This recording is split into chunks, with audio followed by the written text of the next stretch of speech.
After Dunkirk in 1940, Britain and the United States began debating how to launch a successful invasion of Nazi-occupied Europe. The U.S. pushed for an early assault to relieve pressure on the Soviet Union, while Britain, under Winston Churchill, argued for a more deliberate approach. These debates led to a series of operations in North Africa, Sicily, and Italy to weaken German defenses and build Allied strength. By 1943, both nations committed to northern France as the invasion point.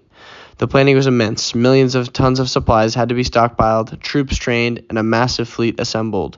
Each country had a distinct role. Britain provided naval leadership and resources for deception operations, while the United States supplied overwhelming industrial power, troops, and equipment.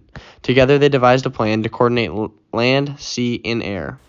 Leading up to D-Day, we, the Axis powers, particularly Nazi Germany, we anticipated an Allied invasion of Western Europe to get access to the Western Front, but we expected it at Pas du Calais, influenced by Allied deception operations like Operation Fortitude, which we weren't aware of at the moment.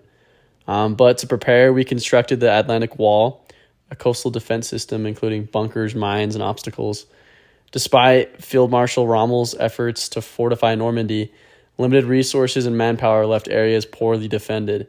When the invasion began, Hitler delayed authorizing a response, believing it was just all a diversion, and the logistical challenge further hampered our counterattack. Russell Stover of the United States 116th Infantry Regiment, 29th Division, was among some of the first waves to land on Omaha Beach.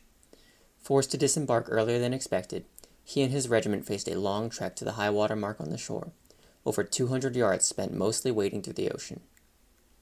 Left without armored support, meaningful cover, or naval fire directed at German strongpoints, Russell knew that many plans were going wrong.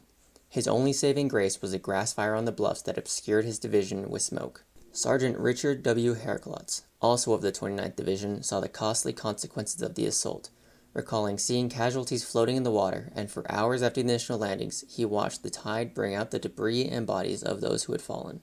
It's early morning, but the sky's already full of smoke. I can barely think. They said the Allies might attack, but this?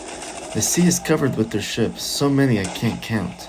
The planes are roaring overhead and dropping bombs that shake the ground under me.